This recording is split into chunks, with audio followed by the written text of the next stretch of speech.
Okay, thoughts on this? What can we do?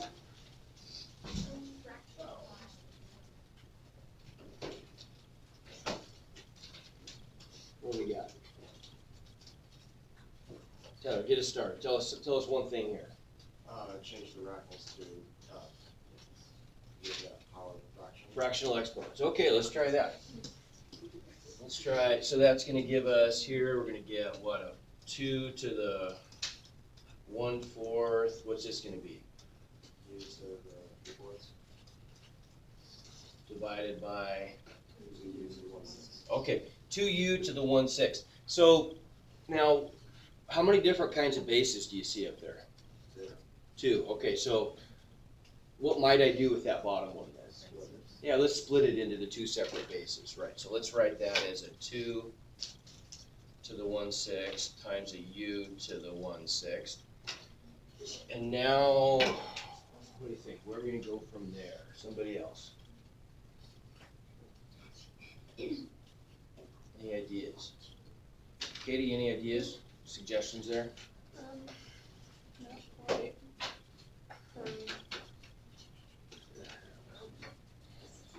What, any way we can manipulate, Jesse, got an idea?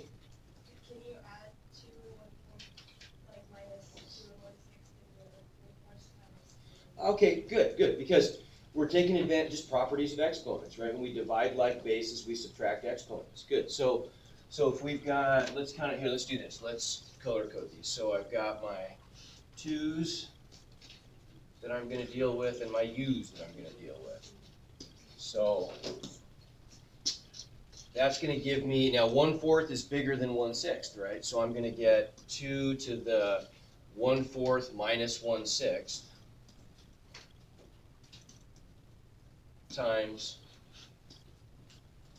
u to the 3/4 minus 1/6. Okay, so what's that gonna give you? What's that simplified to? 1/4 minus 1/6 is what? 1/12. Yeah, and 3/12 minus 2/12, if I got a common denominator, right? So I get 2 to the 1/12 times, what do I get here? 7/12. Yeah, 9, 3/4 would be 9/12 minus 2/12 is 7/12. I'm supposed to write this as a radical, so I gotta turn this back into a radical, so what's that look like? What's this gonna become? 12th root. Okay. 12th root of 2 times 12th root of 7. Okay, there it is. Okay. What if, I'm gonna throw one other one at you here. What if we had something like,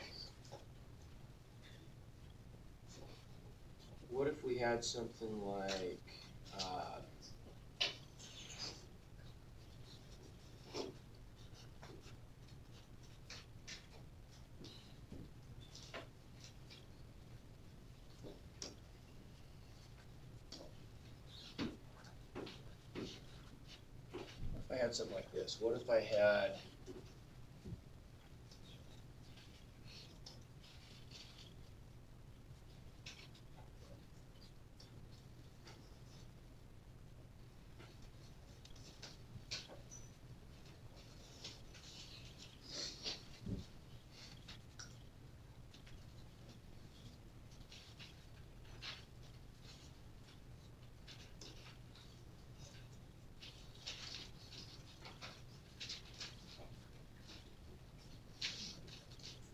what about something like that?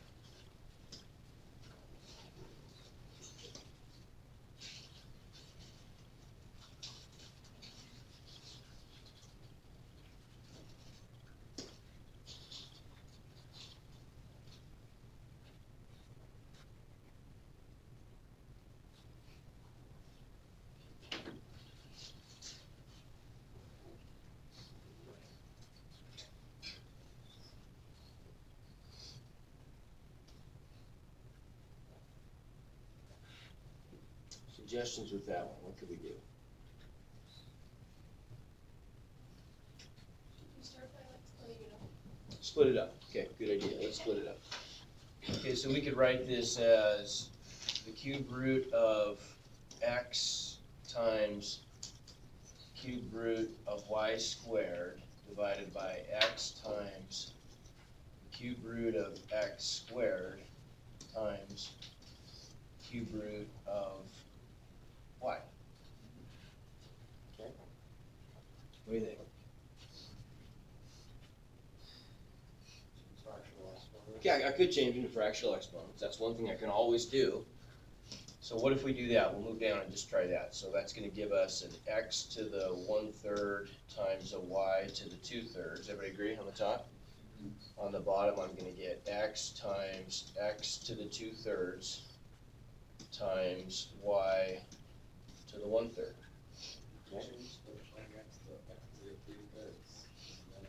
I could make that x to the 5/3 too if I want to. That's fine. Either way, it's going to work. I think we did that yesterday, so I'm going to leave it like this for today. I could though. That'd be fine. Okay. What can I do? Like, let's just take the y's for example. What's that work out to be? Okay, so that's going to give me on the top, I'm going to get y to the 1/3, right? Good. So we took care of the y's. On the top, I get a y to the 1/3. What about the x's? If I subtract, 2/3 is bigger than 1/3, isn't it? Right? So what if I were to group, if I group those together, remember our rule of exponents said we keep the base where it has the most power and subtract the other exponent, correct?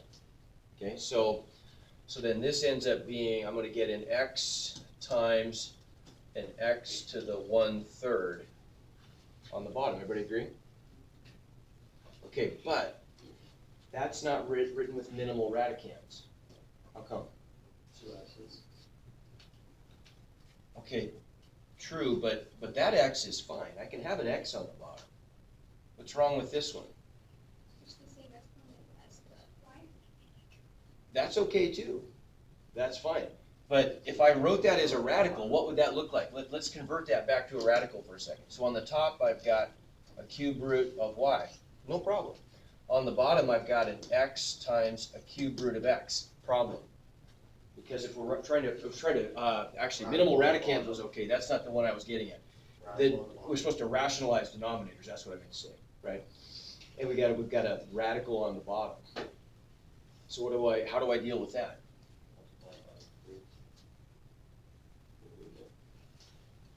What do you think? How did we do that yesterday? Okay.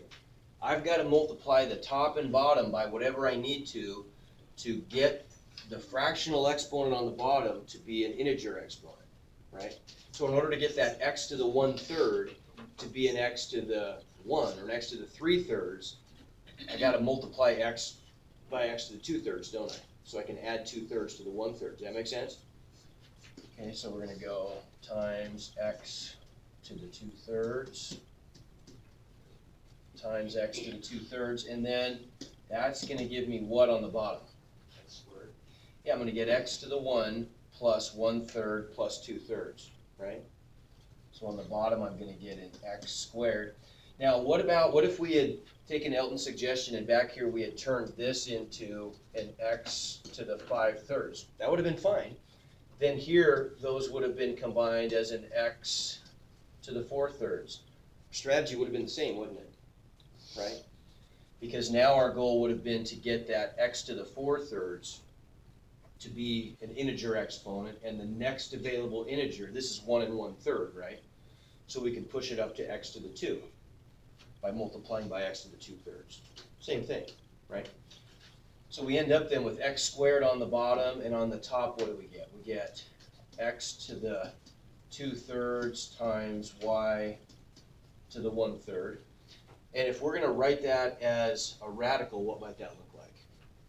Cube root of x squared times the cube root of y. Okay, so this would become, I've got the cube root of x squared times the cube root of y over x squared. And that's a like radical, right? I mean, I might as well just consume those in one radical, right? And just write that. I wouldn't have to, that's fine. But doesn't this look a little better if I say the cube root of x squared y over x squared. Right? Is that making sense?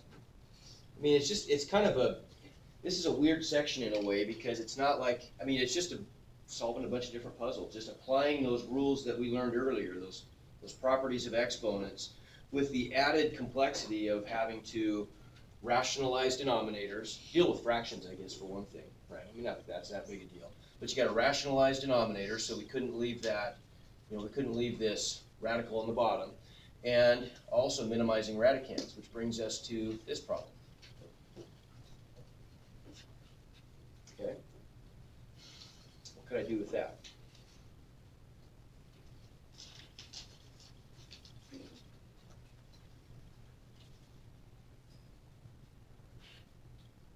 How many different bases are there? 4. 4. Okay, so we got to deal with each of those bases, don't we? The hardest part's the 81. The other stuff's gonna be really simple. What about the 81? How would I reduce the cube root of 81? We did a bunch of this stuff yesterday. Okay, right, so we've got to find the biggest perfect cube factor of 81, which is 27 times 3, right? So 27 is 3. So I could take the 81, and let's just split this up for a second. Let's split this up. Split this up into cube root of 81 times,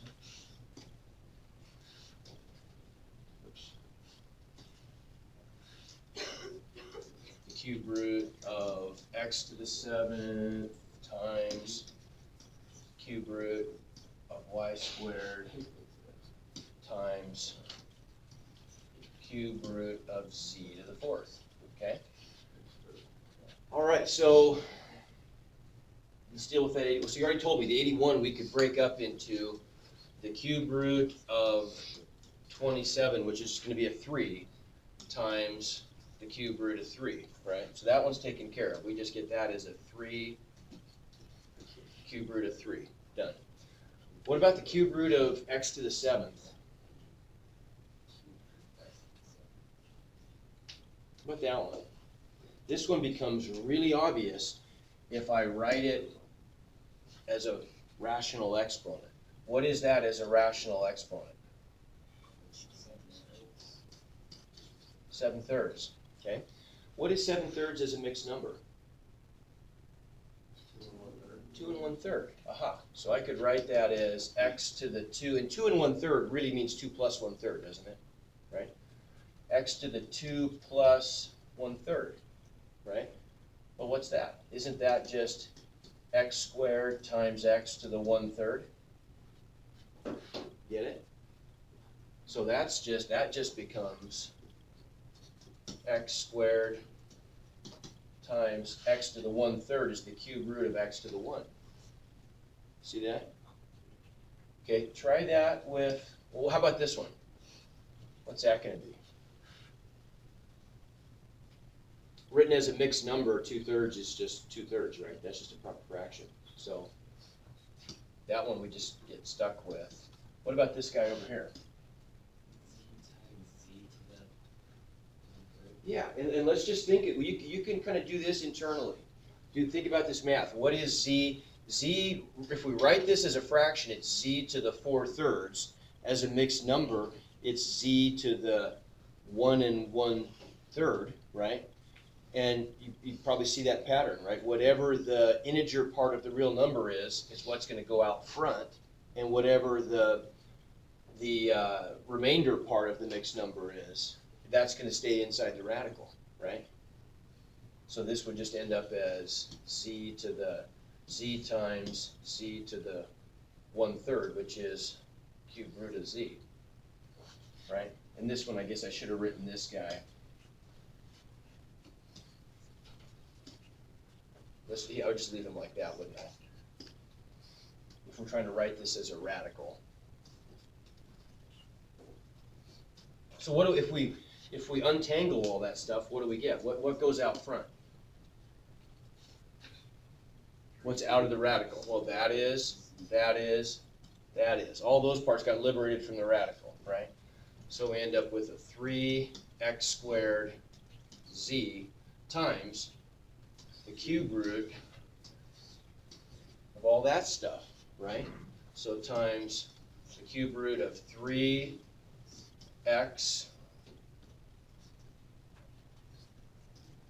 y squared z. Get it? See how that works?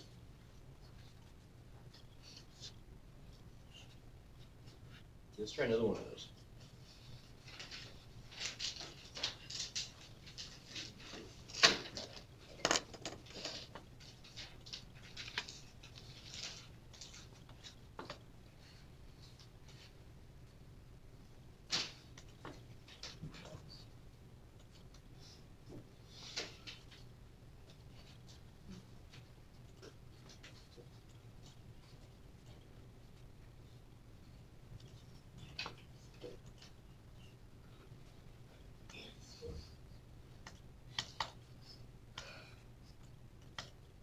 Okay, simplify that one.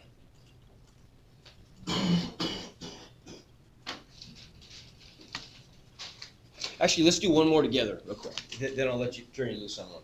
Let's see if we can turn this into, there's a lot of talking on that last one. Let's see if we can just turn this into a procedure, right? So we got to deal with the 6th root of 64. Okay, what's the biggest, the number we have to just deal with. What's the biggest perfect 6th factor of 64? Now, if we're talking about a perfect 6th factor, like what's 3 to the 6th? Really big, right? 3 to the 6th is 9 cubed, so that's 729 or something crazy like that. Big, right? Big number. What's 2 to the 6th? 64. 64. Yeah. Okay, so it's, when you're talking about a 6th root of something, I mean, unless it's a pretty big number, the only possibility is 2, right? Because they grow, look at the difference there, 64 versus 729. I mean, that's, a 6, power function x to the 6th grows so quickly from integer to integer. Okay, so this part right here, we took care of. This part, whoops, this part just becomes a 2. But I've still got all this other stuff. All you got to do, though, is think about this. And I don't even think you guys are smart enough. You don't even probably have to write it down.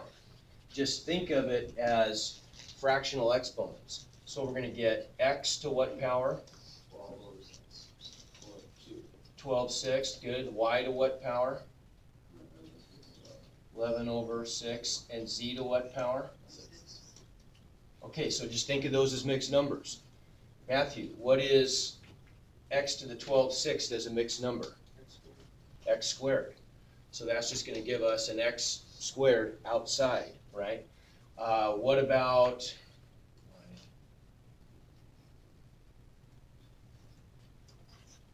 the y as a mixed number? What's that going to be? Y to the 1 and 5 6. See that? Right? See how we did that? This becomes y to the 1 and 5 6. So the 1 goes out front, and the 5 6 goes in the radical like that. See what I'm saying? You can just do that in your head. What about the z?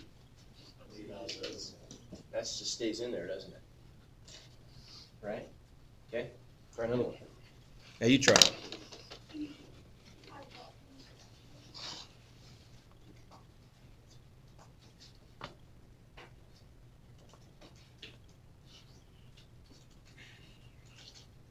Okay.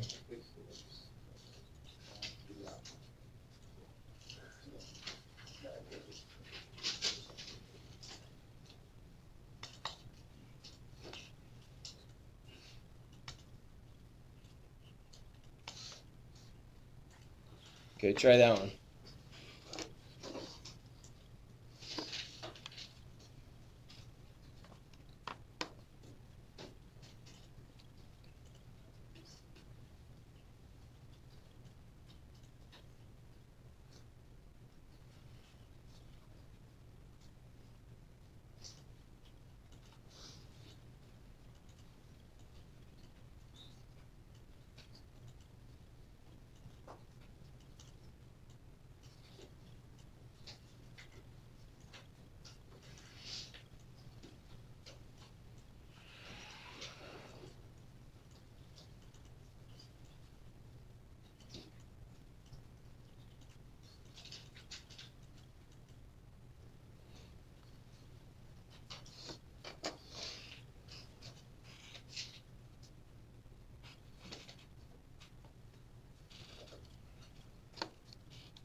think? Let's take a look here.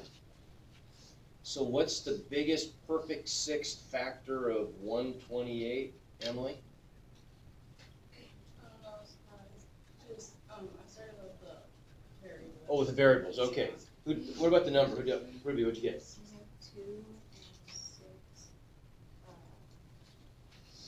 and 6.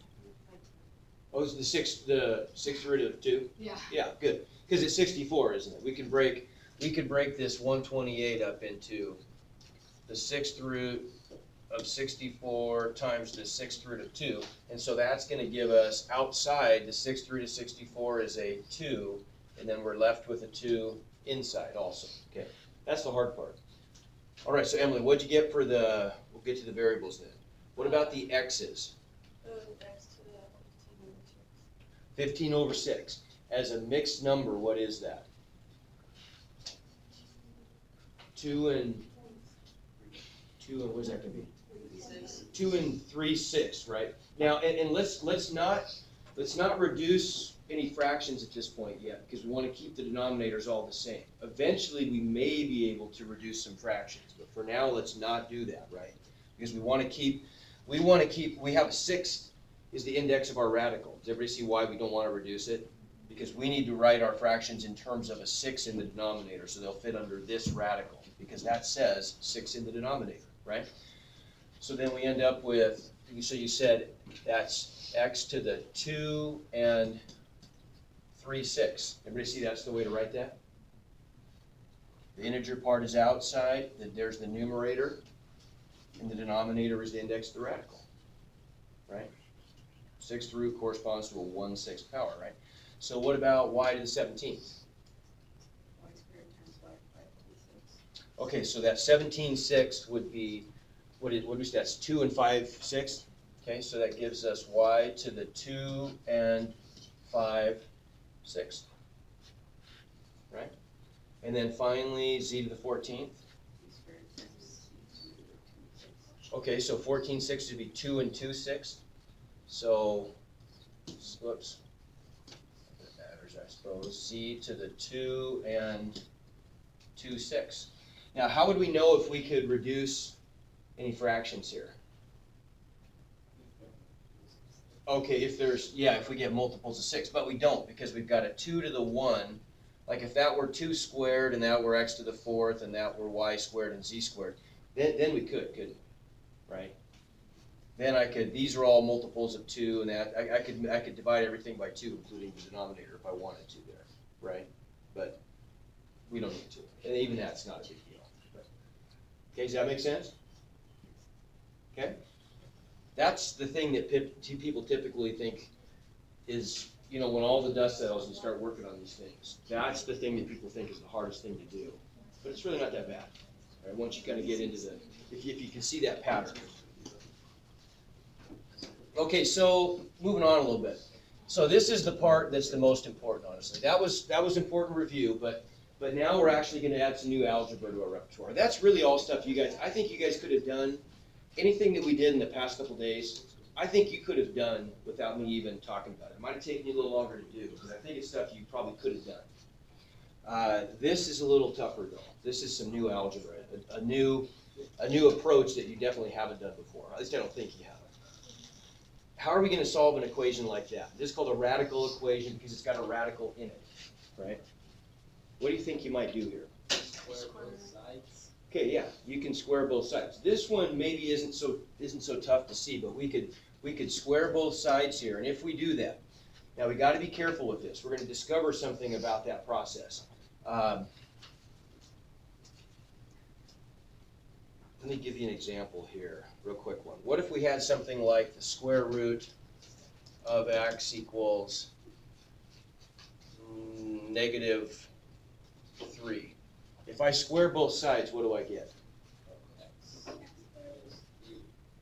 If I were to do this, if I were just to square both sides, I'd get x equals 9. Okay.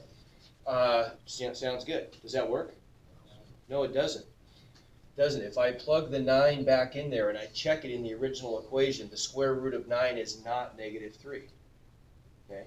So what's your conclusion then? It's not true, and we only got one solution, so how many actual solutions are there to this equation?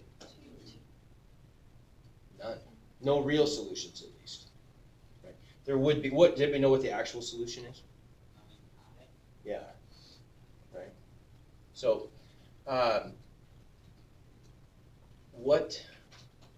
actually, no, it's not even that. Never mind. There are no solutions, period, to that one.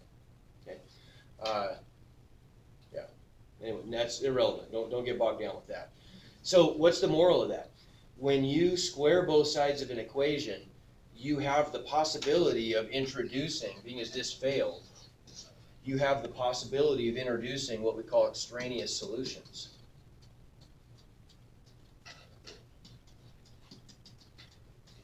Right? Why is that?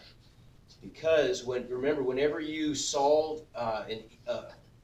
when you solve an equation that involves an even power of x, when you take an even root of both sides, remember that you always get a plus or minus answer. Well, it's an artifact of that relationship, which is why whenever you do, like what we're proposing to do here, which is to square both sides, I'm going to take both sides to an even power, you always have to check your answers, because it's possible that one or none or all of your solutions are extraneous when you do that. You always have to check them. Now, the nice thing about this is, and we'll look at maybe a couple examples at the end of the day, where if we have a cube root or a fifth root or something like that, where you're taking both sides to an odd power, no issue. Don't have to worry about it. In that case, extraneous solutions are not introduced. But with even, when you take both sides to an even power, they can be. All right, so, but let's go ahead and proceed here. So every time we take both sides to a power, I'm going to change the color so we know that we've done something significant here. So if we square both sides, what do we get on the left? What do we get on the right? 25. So this is a pretty simple one to solve. What do I do? Add 9. So I get x equals what, 34? Okay, so does it work? Yeah. It does. Check. So we got a solution. Okay, no big deal, right? That seems pretty simple. What about something like that?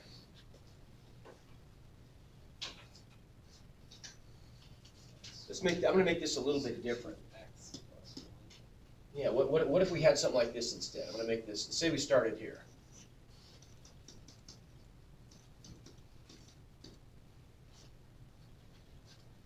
Yeah, because maybe that's a better place to start. There's an important moral to this story.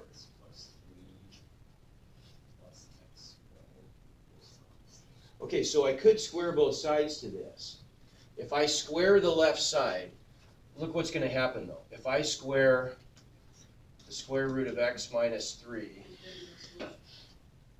well, maybe or maybe not, but I want you to see something else here. If I square that side, I'm going to have a real problem. What is that? I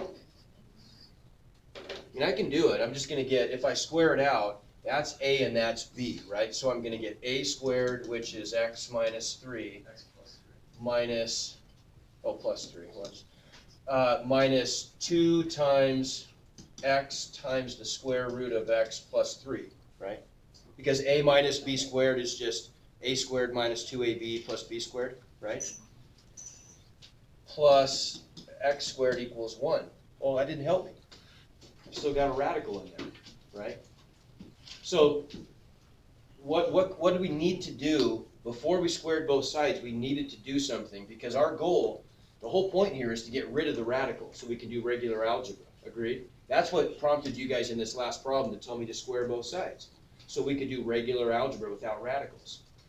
So what did I need to do differently here? Okay, say it again. I had to add the x to the other side to get us to that step, right? Once I get to that step, now let's start over. Once I get to that step, why is this better? Because you isolated the radical. I've isolated the radical, and now when I square both sides, I don't end up with any radicals. You get it? So goal number 1 when we're solving a radical equation is we've got to isolate the radical, right? Got to isolate the radical. So now if I square both sides, what do I get? X plus 3. And what's x plus 1 quantity squared? X squared plus 2x plus 1. Okay? by our pattern, right? A plus B quantity squared is just A squared plus 2AB plus B squared. Good. So now what? Combine like terms. Right, let's push everything to the side where we get a positive coefficient of x squared. So push everything to the right, and we'd end up with x squared, let's see, what, plus x, if I subtract x from both sides, minus 2 equals 0, right? And now, I mean, from here on down, this is just solving a quadratic equation, right? So how am I going to solve this one?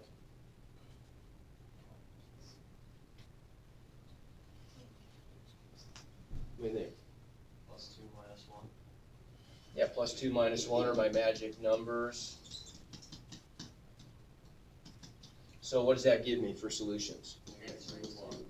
X equals negative 2, x equals 1. Okay, do we take them both at face value? We gotta check them, don't we? So what about the negative 2? Does that work? Is the square root of negative 2 plus 3 equal to negative 2 plus 1?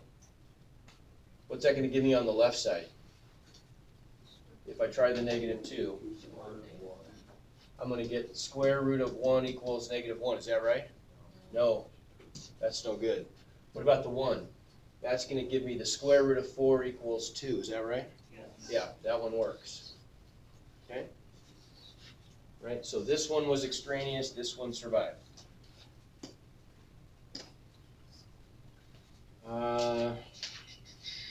Okay, this, I could probably skip through this one. I mean, what's different about this one? Yeah, it's written as a rational exponent, otherwise it's the same, isn't it? I'm taking both sides to the second power, right, to get rid of the fractional exponent, which is exactly identical to getting rid of the radical, right? But otherwise, that's the same, so you're good there. Let's look at one of, okay, what about this one? Let's just look at one of these real quick. Then I think you're great. Tomorrow, full work day. Sorry, this took so long today. So what do I get on the, what am I going to do here? Yeah, I can, you bet. How's that? Uh-huh. So what do I do here?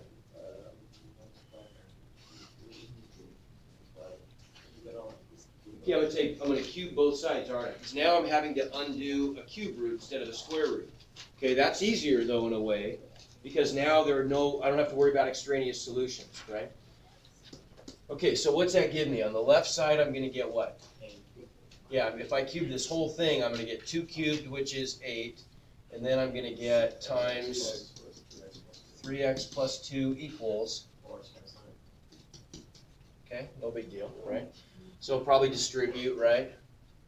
What's that give me? 24x plus 16 equals 4x minus 9. Now I just solved that. So subtract 4x, get 20x, subtract 16, get negative 25. So what's x? Negative 25 fourths, which is what? Negative 4/5? Or 5/4? I should probably check it just to see that I did my math right. But if I did my algebra right, that's guaranteed to be a solution, right? You don't have to worry about extraneous solutions with